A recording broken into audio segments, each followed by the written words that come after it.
Back Row Ministry, the world premiere. Mr. Marty coming live and direct. A lot of interesting things been going on in the news. We got a lot of distraction stories coming up.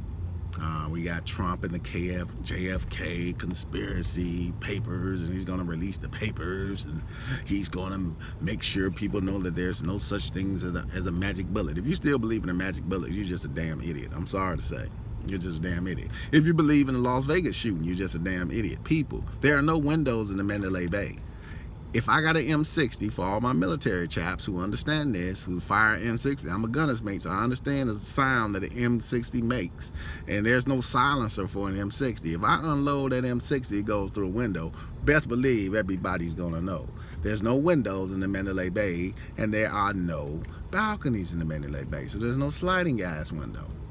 So, if anybody comes in a hotel with 7 weapons the size of an M60, people are gonna know.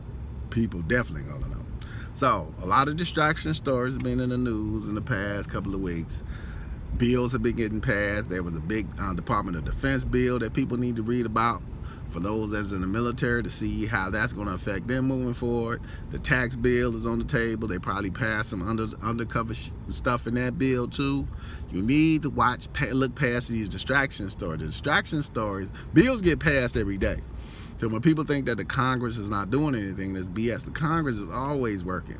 And they use distraction stories to pass a lot of bills that we're not aware of, and they kind of get us at the last second of these bills that we didn't know anything about. So please, every day, go online and read about the bills that have been passed. Every day a different bill is either brought up for discussion or passed in the United States Congress, the Senate, and the House. So, big story. Quarterbacks keep falling. Pro-black Kaepernick. When will he get picked up?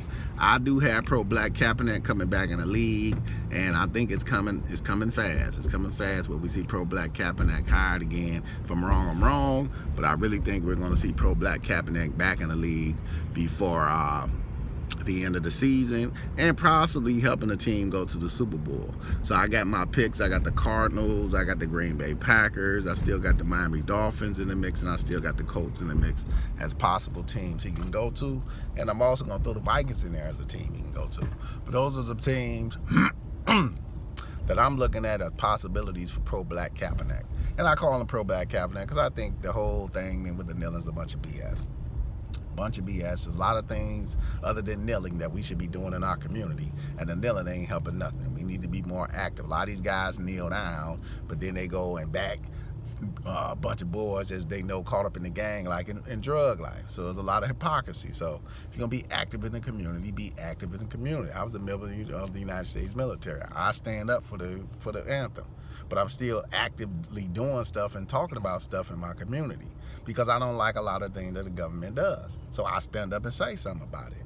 If you're gonna kneel down, open your damn mouth and say something about it too.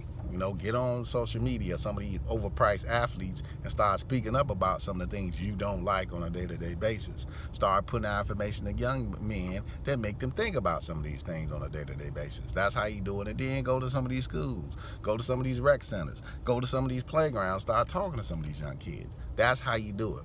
Push them towards job programs, push them towards education programs, college tours. That's what you do to show that, hey, we're gonna change some of the stuff that's going on.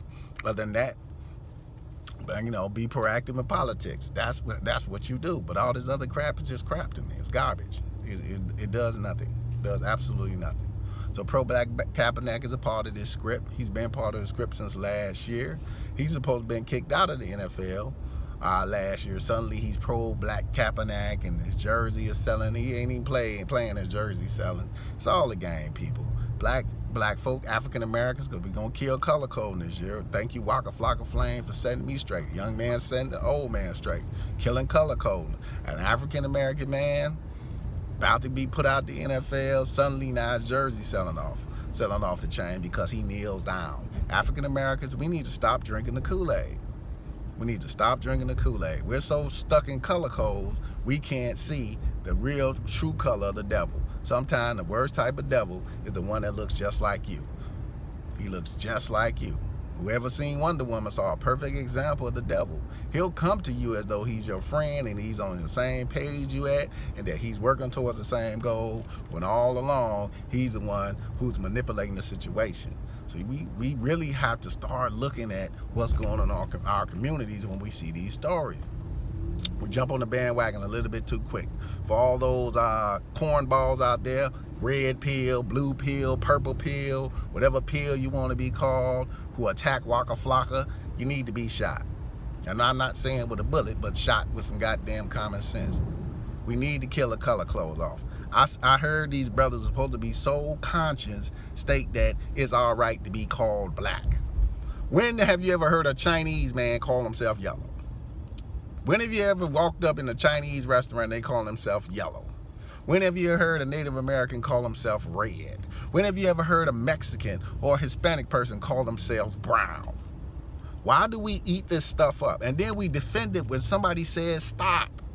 We jump on the band. No, man, because they said I'm black and Mouse said I'm black. You still master-slave basis. Who the hell told you we was black? Where'd you get this information from? Red pill, blue pill? Where'd you get the information from? Who told you we were black? You say you say Jesse Jackson made African American. Well, at least we know Africa's a place. We know America's a place. Where the hell is black at? They call us Negro. Spanish for black, you idiot. So you attack this young man because he stands up for saying, hey, it's time we start to learn who we are, and we don't have to go by these terms. Some of us don't even know what part of the South we come from. But you talking about some, oh, well, black is a universal term. Shut the hell up. And I'm going after you, red pill, blue pill, purple pill, and whatever that other clown you had on your show the other day. You're clowns, man. We need to kill the color code game. Come out of color codes. Come into who you are. I'm Native American. I'm African American. I'm Scottish. I got some Scottish American in me. That's what I am. I'm going to be proud of what I am. That's what I am. Blackfoot. I'm Cherokee. That's what I am. I now know what I am. That's what they've been trying to destroy for generations. Let's come out the color codes. Let's really watch some of these people who say they got our best interests at heart and they support these so-called African-American causes that do absolutely nothing for the community. Let's come up out of some of this stuff.